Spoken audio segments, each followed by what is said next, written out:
하나님께서 오늘 우리에게 주시는 귀한 말씀은 구약성경 출애굽기 15장 22절에서 26절의 말씀입니다. 주여 감사합니다. 출애굽기 15장 22절에서 26절까지의 말씀 봉독할 때에 하나님의 말씀을 경청하십시오. 모세가 홍해에서 이스라엘을 인도하며 그들이 나와서 수르 광야로 들어가서 거기에서 사흘 길을 걸었으나 물을 얻지 못하고 마라에 이르렀더니 그곳 물이 써서 마시지 못하였으므로 그 이름을 마라라 하였더라. 백성이 모세에게 원망하여 이르되 우리가 무엇을 마실까 하며 모세가 여호와께 부르짖었더니 여호와께서 그에게 한 나무 가지를 가리키시니 그가 물에 던지니 물이 달게 되었더라. 거기서 여호와께서 그들을 위하여 법도와 율례를 정하시고 그들을 시험하실세 이르시되 너희가 너희 하나님 나 여호와의 말을 들어 순종하고 내가 보기에 의를 행하면 내 계명에 귀를 기울이며 내 모든 규례를 지키면 내가 애굽 사람에게 내린 모든 질병 중 하나도 너희에게 내리지 아니하리니 나는 너희를 치료하는 여호와임이라. 아멘. 이 시간 우리 말씀 받으신 때에 먼저 다 같이 하나님을 찬양하십시다. 나의 힘이 되신 여호와여 내가 주님을 사랑합니다. 우리 한번 찬양 드리시고 말씀 받도록 하시겠습니다. 우리 모두가 찬양대라 생각하고 나의 힘이 되신 여호와여 찬양하십시다. 나의 힘이 되신 여호와여 내가 주님을 사랑합니다. 주는 나의 반석이시며 나의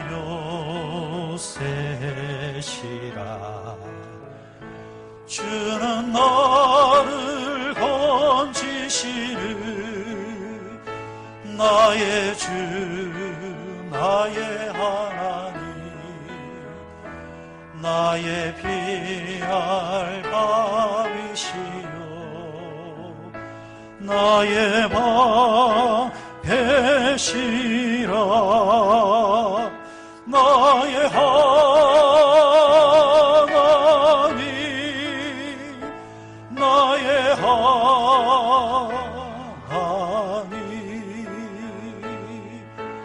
구원의 뿌리시여 나의 산성이 나의 생명이신 여호와여 내가 주님을 찬양합니다. 주는 나의 사랑이시며 나의 의지시라. 주는 나를 이끄시어 주의 길 인도하시며 나의 생의 목자 되시니 내가 따르리라. 나의 하나님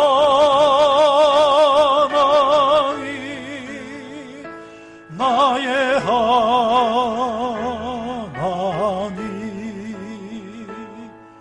생명의 면류관으로 내게 시우소서. 나의 하나님 나의 하나님 나의 하나님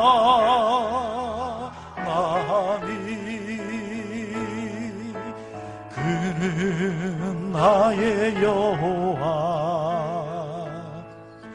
나의 구세주. 사랑하는 성도 여러분, 오늘 우리는 대부분 온라인 예배로 이 시간 예배를 드리고 있을 줄 압니다. 그래서 들어는 각자 가지고 있는 스마트폰을 보고 계신 분도 계실 것이고, 또 어떤 분들은 컴퓨터를 통해서 보고 계시는 분들도 계실 줄 압니다. 이렇게 강단에 있어서 예배를 드릴 때에 제가 목회하면서 이런 적이 있었나 싶을 정도로 또 허전한 마음은 또 있지만, 그와 동시에 또 하나님이 주시는 또 따뜻한 마음이 있습니다. 예를 들면 이런 이제 경우인 것 같아요. 제가 여러분들하고 예배 드릴 때는 못 느껴보았던 건데, 예전에 어떤 개척교회를 하시는 목사님이 제보고 그런 말씀을 합니다. 목사님, 목사님이 부럽다라는 거예요. 그 말을 들을 때에 사실은 피부에 와닿지를 않았습니다. 아, 그럴 수 있겠다. 그런데 지금 코로나 사태로 인해서 어쩔 수 없이 우리가 이런 유형의 예배를 드릴 때에 그 목사님의 말씀이 정말 가슴 깊숙이 다시 느껴지는 것을 저는 느꼈습니다. 이 땅에 조국교회에 개척교회를 하시는 목사님이 참 많은데, 개척교회 규모들이 우리나라 교회의 50% 절반을 넘어가고 있는데, 그 목사님들이 매주일마다 이런 마음으로 예배를 드리고 있지는 않을까. 저는 이제 몇 주가 지나면은 또 성도들이 돌아와서 또 이곳에서 함께 예배를 드리겠지만, 정말 매주일마다 이렇게 예배를 드리면서 성도 한 사람을 위해서 기도하면서 사모하는 마음으로 예배드리는 그 목사님들의 마음이 참 마음에 크게 느껴지고, 하나님께서 붙여주신 성도들이 있고 교회가 있다는 자체에 대해서 정말 다시 한 번 더 감사함을 느끼게 됩니다. 우리 성도들 가운데서도 그런 마음이 드는 분들 계실 거예요. 평상시에는 주일날 교회 와서 예배 드리는 것이 너무 흔한 것이었기 때문에, 마음만 먹으면 나올 수 있었기 때문에 그것이 크게 와닿지 않았겠지만, 지금 여러분들 핸드폰을 통해서나 컴퓨터를 통해서 예배 드릴 때에 오고 싶어도 올 수 없다라는 것, 이것이 얼마나 여러분 마음에 예전에 느끼지 못했던 마음으로 다가오는 부분들이 있을 것입니다. 이럴 때일수록 여러분들 다짐하십시오. 하나님, 속히 성전으로 돌아갈 수 있도록 하나님 도와주시고, 돌아가서 예배 드릴 때에 지난 날처럼 그렇게 편하게 생각하면서 예배 드리는 것이 아니라, 성전에서 드려지는 한 번의 예배가 얼마나 귀한 것인가, 우리 조국 땅이 얼마나 축복받으며 살아왔던가. 같은 한반도지만은 북녘 땅에서는 예배 드리고 싶어도 드리지 못하면서 숨어서 예배 드리는 그 마음들, 우리가 잠깐이나마 이런 사태를 통해서 경험하게 될 텐데요. 하나님, 다시 예배 드릴 때에, 성전에서 예배 드릴 때에 이 예배가 얼마나 소중하고 가치 있는가를 생각하면서 앞으로는 늘 감사하면서 성전 예배를 드리겠습니다 다짐하면서 여러분들 준비하신다고 한다면, 또 이 또한 시간이 지나고 나면 또 우리 모두에게 유익한 시간이 될 줄로 믿습니다. 여러분, 예전에 어떤 이제 목사님이 또 그런 말씀을 하시더라고요. 이제는 성공하셔서 수천 명, 수만 명 교회를 이제 목회하시는 목사님이지만, 그분이 처음 이제 목회를 하실 때에 앉은 성도들이 이제 없지 않습니까? 오늘 예배드리는 이 이제 정경인 거예요. 목사님이 말씀을 준비하시는데, 야, 준비하면 뭐하냐? 들을 사람도 없는데. 그런데 하나님이 말씀을 준비할 때에 그런 감동을 주시더랍니다. 무슨 소리를 하느냐?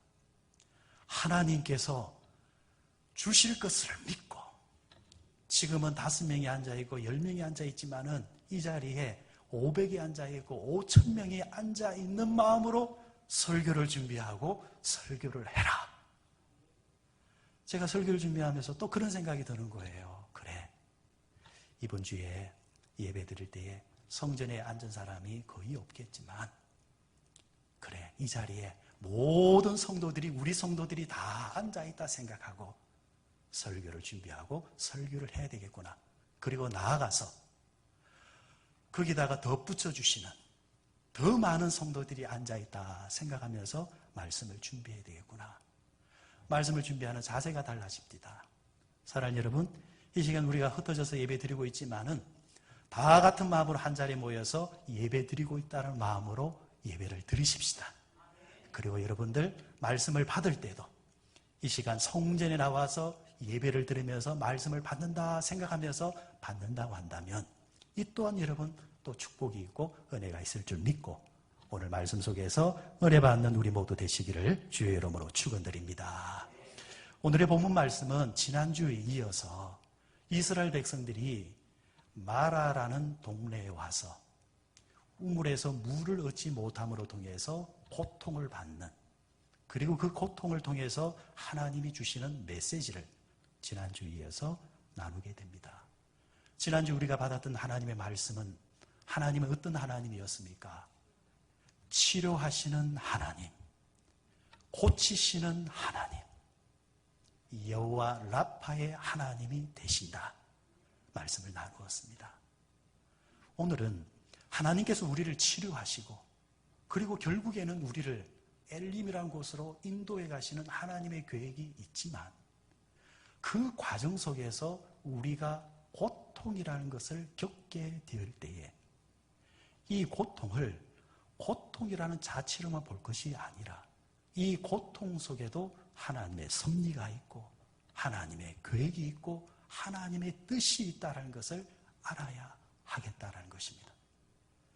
여러분, 우리가 살다 보면은 오늘은 정말 오늘 말씀에 나오는 것처럼 이스라엘 백성들이 홍해가 갈라지고 구름 기둥과 불 기둥으로 인도하시는 하나님을 통해서 찬송이 나오고 즐거움이 나오고 그리고 행복하고 참 그럴 때도 있지만은 인생이라는 게 찬송이 어느덧 사라져버리고 즐거움도 사라져버리고 고통이 모든 것을 덮어버리는 그런 순간을 경험할 때가 얼마나 많습니까? 이럴 때 여러분, 고통이 찾아올 때에 고통을 고통으로만 봐서는 안 된다라는 겁니다. 고통 자체에 우리가 함몰되고 고통 자체에 우리가 갇히는 것이 아니라 그 고통 속에 있는 뭔가를 봐야 된다는 거죠. 그것을 다른 말로 말하면 고통의 의미입니다. 고통의 의미를 찾을 수 있다고 한다면 그 사람은 그 고통 속에서 축복을 또 누릴 수 있습니다. 고통을 고통으로 끝내는 사람이 있고 고통을 축복으로 만들어내는 사람이 있다는 거예요. 그래서 오늘 말씀은 고통 속에 하나님의 뜻이 있다. 하나님이 우리에게 고통을 주실 때가 있다. 이런 말씀에 초점을 맞춰서 말씀을 함께 나누도록 하시겠습니다. 오늘 본문 15장 1절을 보시면 출애굽기 15장 1절을 보시면 이렇게 시작합니다. 이때에 모세와 이스라엘 자손이 이 노래로 여호와께 노래하리니. 이스라엘 백성들이 노래하고 있습니다. 이스라엘 백성들이 노래하고 있습니다. 이어서 20절을 보시면 20절에는 또 이렇게 말합니다. 우리 같이 읽읍시다. 시작. 아론의 누이 선지자 미리암이 손에 소고를 잡으매 모든 여인도 그를 따라 나오며 소고를 잡고 춤추니. 이제는 노래할 뿐만 아니라 뭐까지 하고 있어요? 춤까지 추고 있습니다. 잔치가 벌어진 겁니다. 그런데 그러다가 24절로 오게 되어지면은 어떤 현상이 벌어지게 되어집니까? 24절에 와서 노래하던 백성들이, 춤을 추던 백성들이 하나님을 원망하기 시작하고 지도자 모세를 원망하기 시작합니다. 찬송하고 감사하던 입술이 불평과 원망과 낙심의 입술로 바뀌어 버렸다는 것입니다. 이유가 뭐예요? 이스라엘 백성들에게 뭐가 온 겁니까? 고통이 찾아온 거예요. 사람은 고통이 찾아오면은 이처럼 이스라엘 백성들처럼 불평이 나오고 원망이 나옵니다. 낙심이 나온다라는 거예요.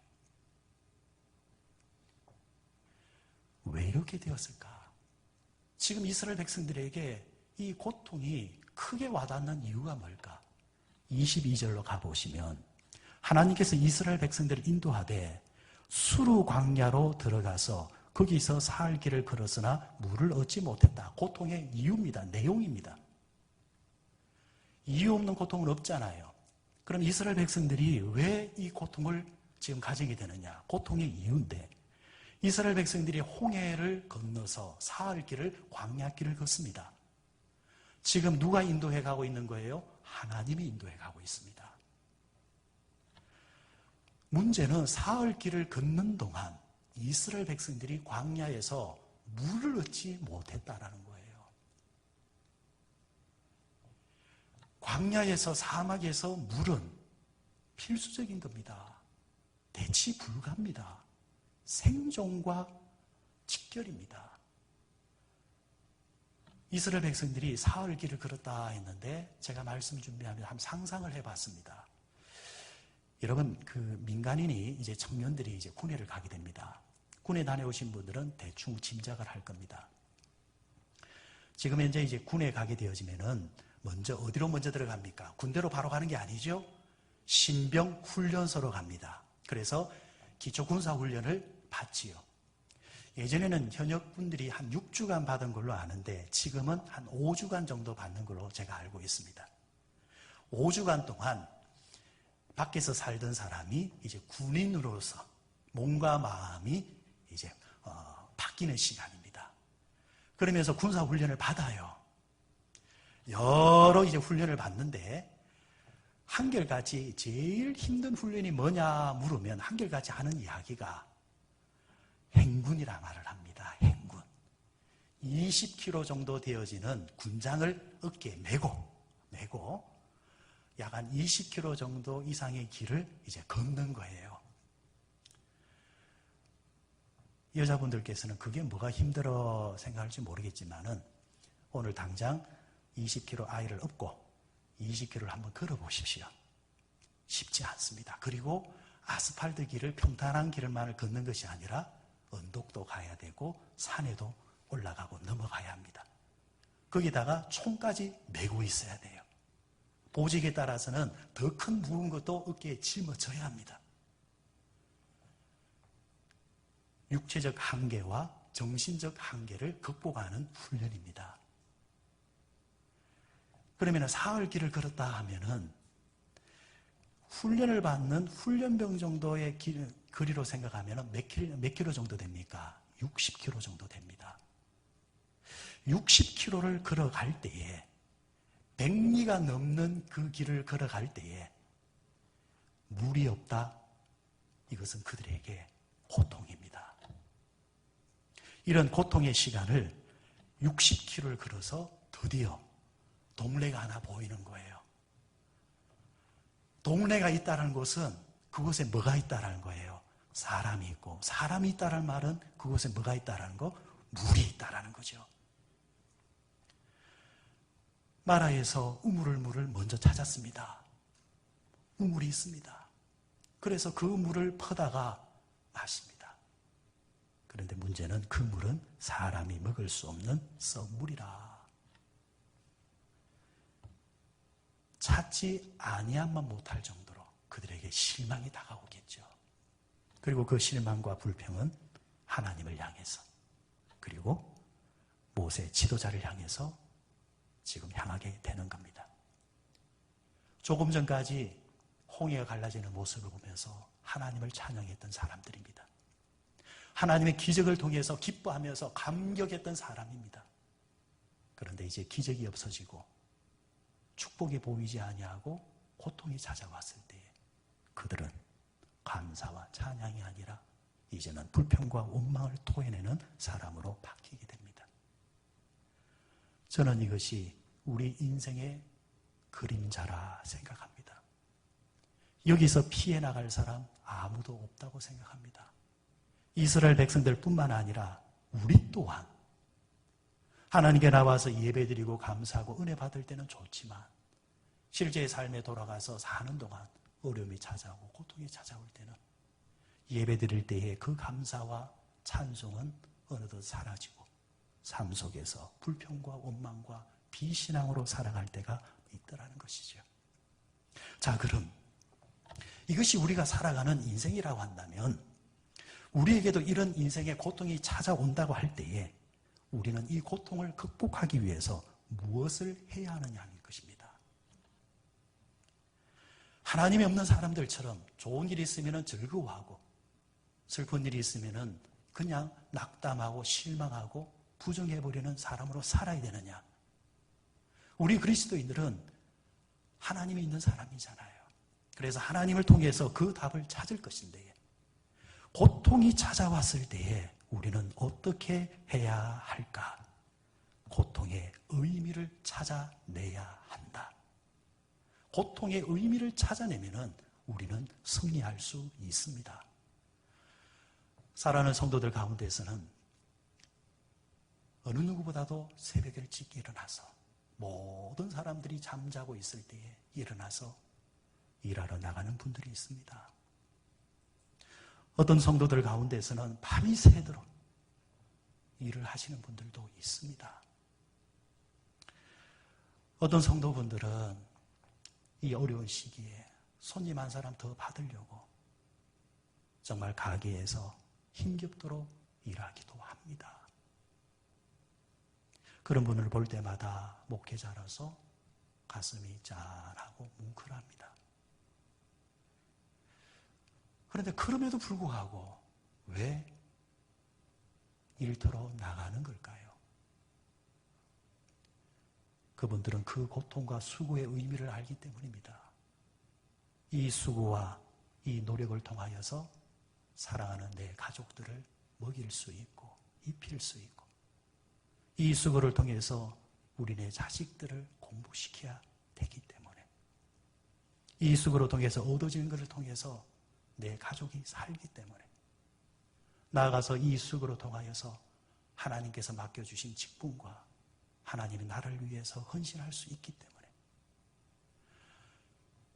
그 의미만 알아도 내가 살아가는 삶의 그 일터의 고통을 뭐예요?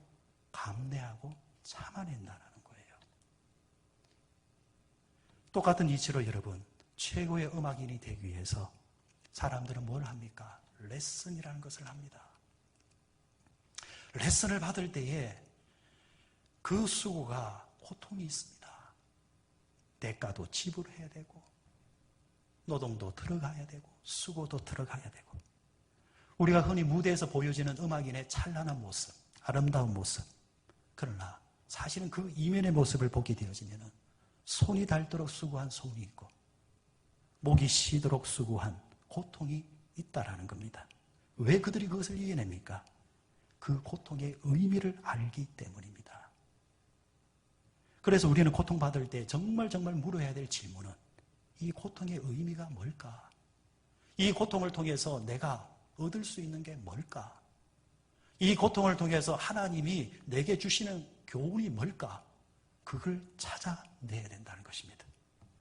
그럼 그리스도인들에게 고통의 의미는 뭘까요? 두 가지로 말씀을 드릴 수 있습니다. 먼저는 고통은 하나님의 시험이고 두 번째는 고통은 하나님의 축복입니다. 고통은 하나님의 시험이라 말씀으로 오늘은 고통의 의미의 말씀을 나누고 다음 주를 통해서는 고통은 하나님의 축복의 말씀으로 나누겠습니다. 우리 한번 따라 합시다.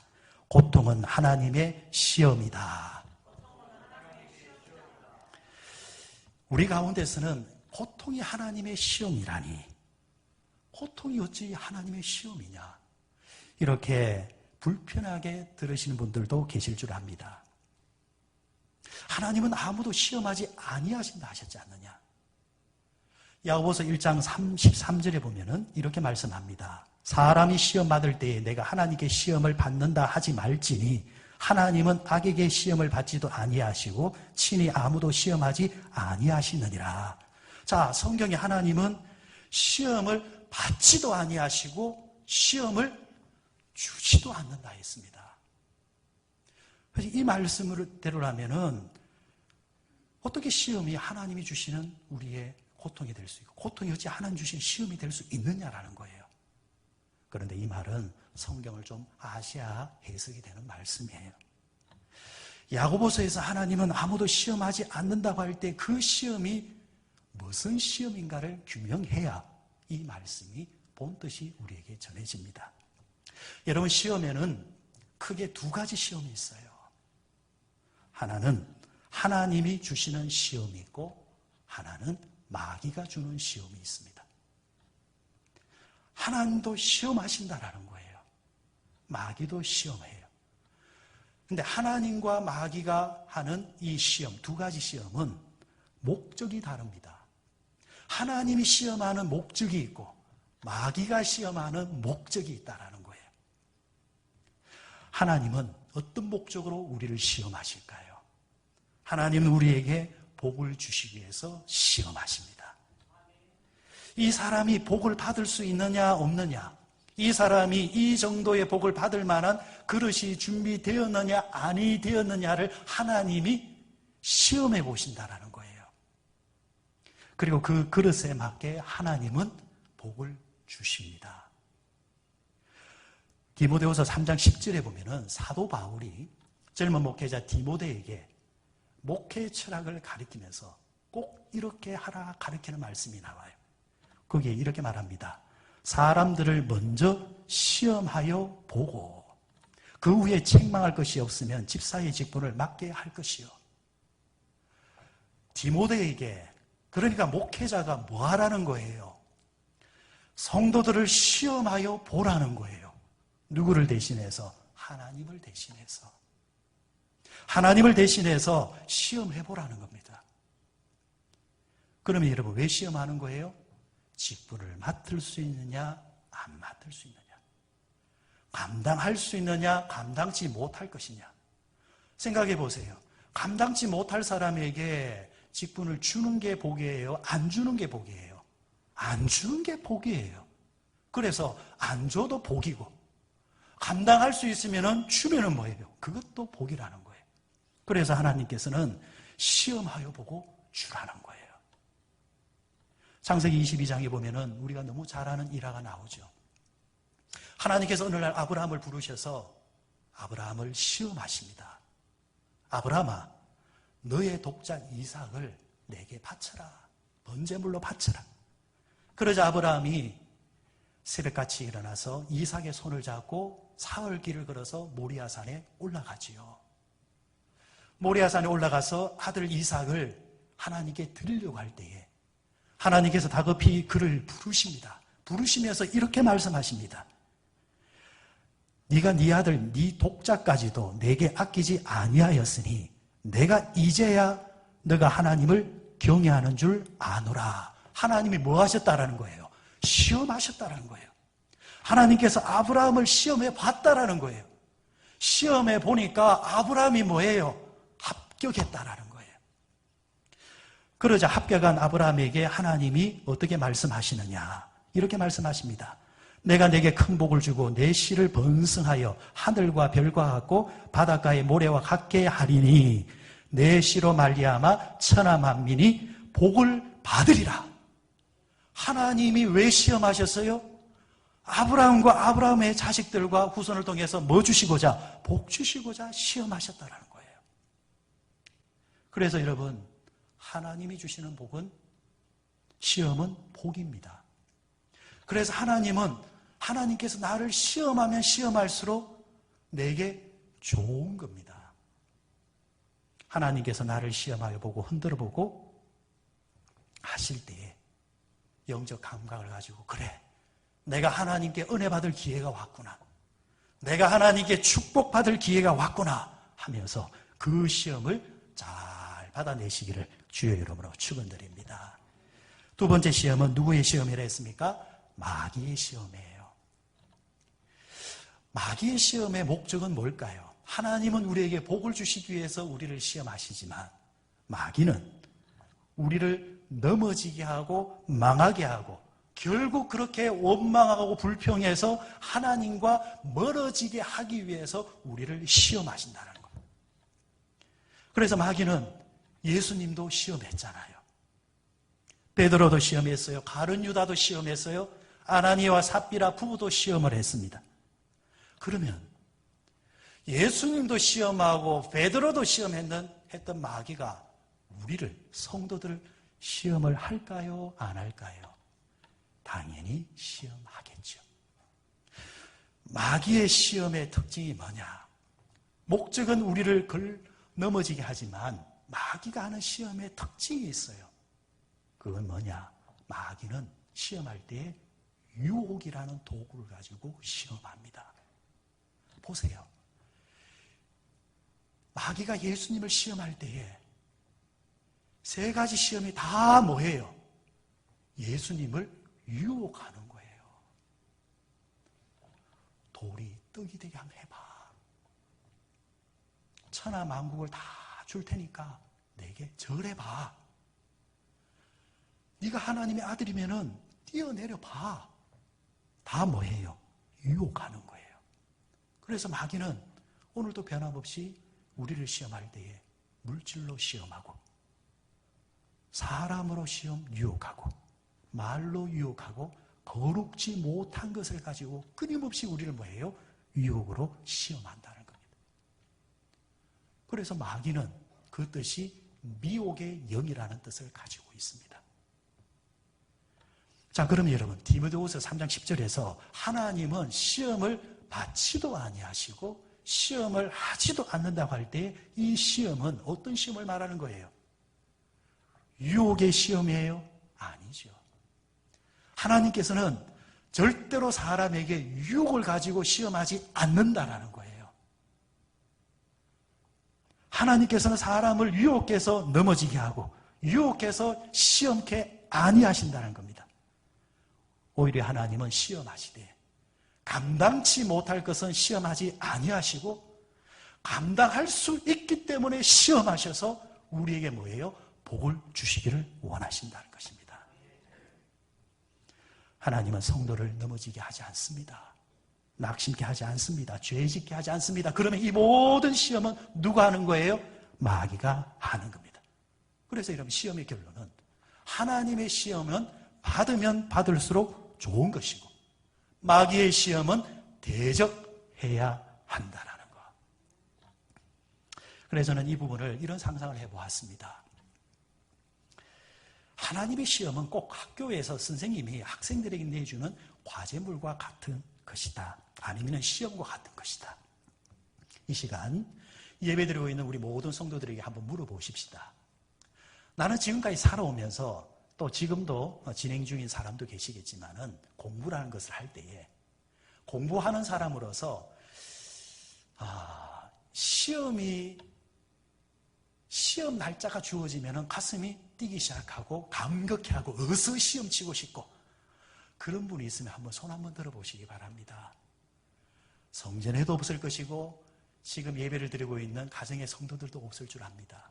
그럼 또 반대로 시험은 정말 필요 없다. 시험을 왜 만들어 놨나? 그렇게 생각하시는 분들이 있으면 또 한번 손 들어보시기 바랍니다. 혹시 손을 들 수 있는 분도 계실지 모르겠지만 그렇지만 여러분 생각해 보세요. 아무도 시험 치는 것을 좋아하지는 않지만 그렇다고 해서 시험이 없어져야 된다고 생각하는 것도 좀 이상합니다. 결론은 학생은 공부하는 사람은 시험을 쳐야 합니다.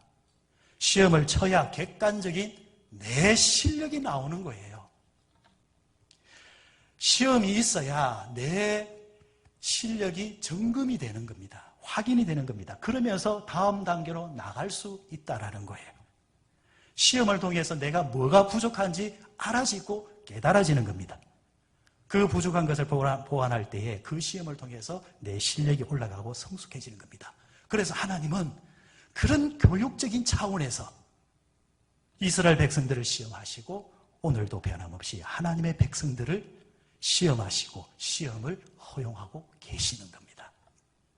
자, 그런 의미에서 오늘 본문을 보시는 거예요. 오늘 본문 25절 말씀 다시 한번 읽어보도록 하십시다. 25절 말씀 다 같이 한번 읽읍시다. 시작. 모세가 여호와께 부르짖었더니 여호와께서 그에게 한 나무를 가리키니 그가 물에 던지니 물이 달게 되었더라. 거기서 여호와께서 그들을 위하여 법도와 율례를 정하시고 그들을 시험하실세. 자, 하나님이 이스라엘 백성들을 뭐 하셨다 하셨습니까? 시험하셨다 했습니다. 그러면은 어떤 교육적인 목적을 가지고 앞에 뭐라고 했습니까? 법도와 율례를 정하셨다.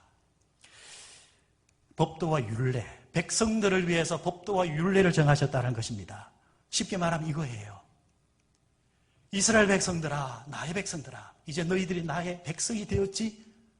그렇다고 한다면은 이제는 너희들이 애굽에서는 어떻게 살았는지 모르겠지만은 내가 그 삶은 다 잊어줄 테다. 이제 너희들이 내 백성이 되었으니 이제부터는 내가 정한 이 법대로, 율례대로, 계명대로, 말씀대로 살아줬으면 좋겠다. 이런 목적을 가지고 지금 하나님이 시험하시는 거예요. 그래서 여기서 말하는 시험은 앞서 나왔던 마귀의 시험, 유혹이 아니라 점검하고 테스트하는 개념의 시험이라는 것입니다. 그러면 하나님은 어떤 교육적인 목적을 위해서 이스라엘 백성들을 시험하셨을까? 오늘 보면 다시 15장 1절로 돌아갑니다. 1절에 보면 이렇게 말합니다. 이때에 모세와 이스라엘 자손이 이 노래로 여호와께 노래하니 일렀으되 내가 여호와를 찬송하리니 그는 높고 영화로우시며 말과 그 탄자를 바다에 던지셨음이로다. 아멘.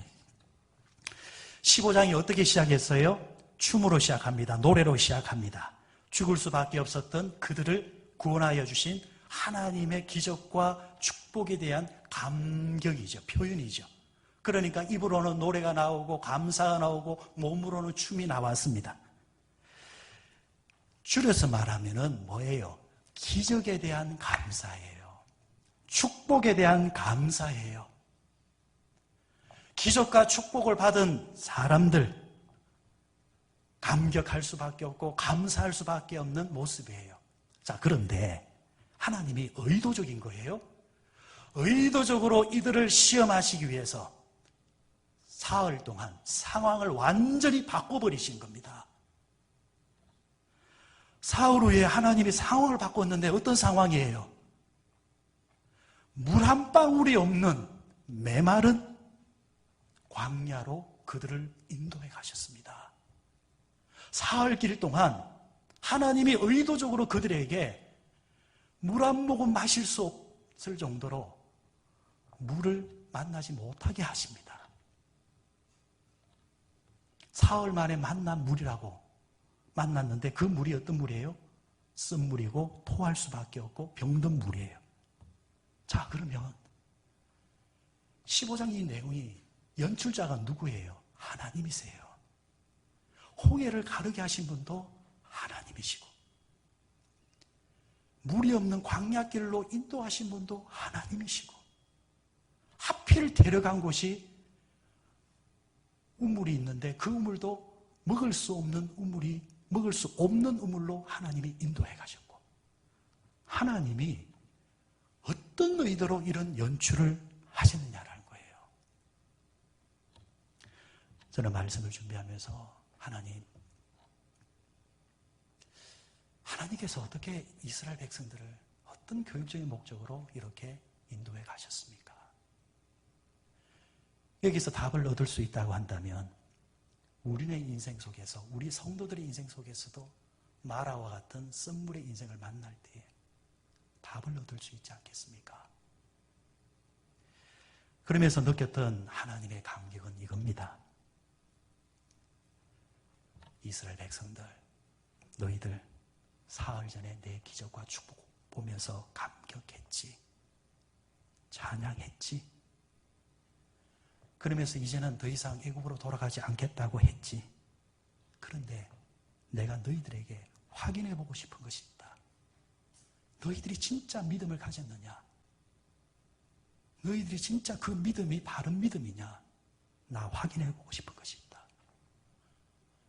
너희들 기적이 일어나지 않아도 나 믿을 거니. 기적이 없어도 여전히 찬양할 거니. 기적이 없어도 여전히 감사할 거니.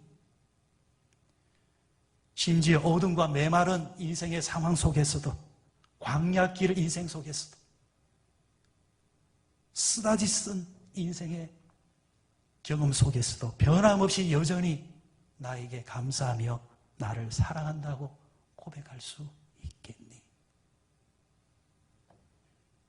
유명한 중세 신학자 가운데 토마스 아퀴나스라는 분이 계십니다. 이분은 하나님을 사랑하는 백성들, 성도들을 두 종류로 나눕니다. 첫째는 자기를 사랑하기 때문에 하나님을 사랑하는 사람이에요. 두 번째는 하나님을 사랑하기 때문에 하나님을 사랑하는 사람입니다. 여러분은 어디에 속한 사람입니까? 하나님을 사랑하기 때문에 하나님을 사랑합니까? 아니면 나를 사랑하기 때문에 하나님을 수단으로 사랑하고 있습니까? 내가 축복을 경험했기 때문에, 내가 신앙 가지는 것이 내게 유리하기 때문에, 이익이기 때문에, 심지어 내가 신앙 가지는 것이 자식들 정서에 좋기 때문에, 그래서 신앙생활을 했느냐? 그런데 여러분, 저는 이 자체로서는 나쁘다고 볼 수 없다고 생각합니다. 왜? 다들 이렇게 시작하기 때문입니다. 토마스 아퀴나스가 강조하고 싶은 것은 이겁니다. 우리의 신앙이 그 신앙에 머물러서는 안 된다는 거예요. 출발은 그렇게 했다 할지라도, 시작은 그렇게 했다 할지라도 하나님을 섬기면서 하나님이 경험되어지고 말씀이 경험되어지고 하나님이 느껴지면서 이제는 더 이상 하나님이 없이는 살 수 없습니다라는 자리까지 갈 수 있어야 된다는 거예요. 신앙이 처음에는 조건적인 신앙을 시작했다 할지라도 이제 그 신앙이 무조건적인 사랑으로 넘어가야 된다는 거예요. 그 신앙까지 올라가야 된다는 거죠. 한 남자와 여자가 만났습니다. 처음에는 조건 있습니까? 없습니까? 한 남자와 여자가 만날 때에 다들 솔직히 말해서 조건 보고 만나잖아요. 사람을 소개받아도 그렇잖아요. 조건을 따져보잖아요. 그러면서 만나서 교제하다가 조건이 안 맞으면 어떻게 합니까? 헤어집니다. 그런데 두 사람이 결혼에 들어갑니다. 그리고 자식을 놓고 살아갑니다. 그러면 그때로부터는 여러분 그 두 사람에게는 조건이 있어야 됩니까? 없어야 됩니까? 없어야 됩니다. 여러분 부부관계끼리 돈을 빌려주고 그렇게 합니까? 조건이 없습니다. 내 돈도 당신 돈이고 당신 돈도 내 돈이고 나아가서 내 빚도 당신 빚이고 당신 빚도 내 빚입니다. 운명 공동체가 되는 겁니다. 지금 하나님은 이런 사랑을 시험하고 있는 겁니다. 내가 축복할 때는 나에게 감사하고 감격했지. 기적 베풀어 줄 때에 감격했지, 춤췄지. 그런데 사흘 길을 걷는 동안 물 한 방울 만나지 못할 때 너희들 어떻게 했니?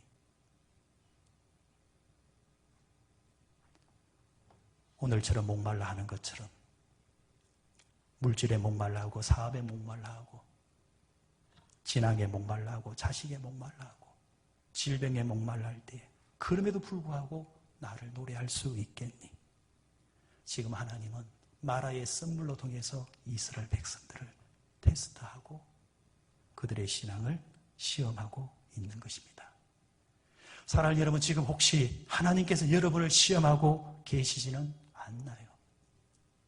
하나님께서 고통이라는 도구를 통해서 우리를 지금 각자 시험하고 있지는 않습니까? 시험은 내용은 다르다 할지라도 그 시험하는 분이 하나님이시라고 한다면 여러분들 이겨내시고 그리고 또 이렇게 기도하십시오. 하나님, 나 하나님 시험에 합격하게 해 주시옵소서. 하나님 주시는 시험에 승리할 수 있도록 도와주옵소서. 저는 나가서 여기다 덧붙여서 지금 하나님께서 이 조국 교회를 시험하고 있다고 생각합니다. 이런 상황 속에서도 마음만 먹으면은 예배 안 드릴 수 있고 마음만 먹으면은 하나님을 떠날 수 있는 그런 시기일 때, 이런 예배할 수 없는, 예배를 자유롭게 드릴 수 없는 이 상황 속에서도 나 하나님께 예배 드리고 싶어요. 나 하나님 예배 사람 되랍니다 하면서 이 시험을 이겨내는 자들, 이겨내는 교회가 될 때에 하나님은 한국교회를 통해서 우리가 상상할 수 없었던 더 놀라운 엘림의 자리로 인도해 가실 줄 믿습니다. 고통 속에서 고통을 보지 마십시다. 고통 속에 담긴 하나님의 축복을 보십시다. 축복을 보면은 우리는 다 이겨낼 줄 믿습니다. 이 시간 예배드리고 있는 우리 모든 성도 여러분, 하나님께서 각자에 주신 시험이나 조국 땅에 주신 시험이나 이 모든 시험 다 이겨내셔서 이 시험 뒤에 찾아오는 축복의 주인공들이 되시기를 주의 이름으로 축원드립니다. 거룩하신 하나님 아버지, 이스라엘 백성들을 시험하시면서 그 시험이라는 과정을 통하여서 율례를 깨닫게 하시고 말씀을 깨닫게 하신 하나님, 이 땅에 우리가 살아가는 동안 수많은 시험을 받을 때가 있습니다. 물질의 시험을 받을 때가 있습니다. 사람의 시험을 받을 때가 있습니다. 질병의 시험을 받을 때가 있습니다. 가족의 시험을 받을 때가 있습니다. 자식의 시험을 받을 때가 있습니다. 하나님 각자마다 겪는 여러 형태의 시험이 있지만 그 시험 속에서 시험을 시험으로 보지 않게 하시고 고통을 고통 자체로 보지 않게 하시고 이 고통 속에 담겨진 하나님의 의미와 뜻을 찾아내고 분별해낼 수 있는 자들이 될 수 있도록 저희들을 인도해 주시옵소서. 그래서 하나님 주시는 시험을 잘 이겨낸 자들에게 주시는 하나님 놀라운 축복의 자리까지 갈 수 있도록 함께하여 주시고, 또 살아가는 이 조국 땅에 아버지 하나님 역병이 드리워져서 이 조국 땅이 시험받고 있습니다. 한국 교회가 자유롭게 예배드리지 못하는 시험을 받고 있습니다. 주님, 승리하게 하여 주시옵소서. 오히려 이럴 때 더 믿음으로 서게 하여 주시고 하나님 앞에 엎드려 기도하는 자들 되어져서 믿음으로 승리하여서 이 모든 것이 지난 뒤에 더 풍성하게 누리는 자리까지 갈 수 있는 조국과 조국교회가 될 수 있도록 은혜 내려 주옵소서. 예수님의 이름으로 기도드리옵나이다. 아멘.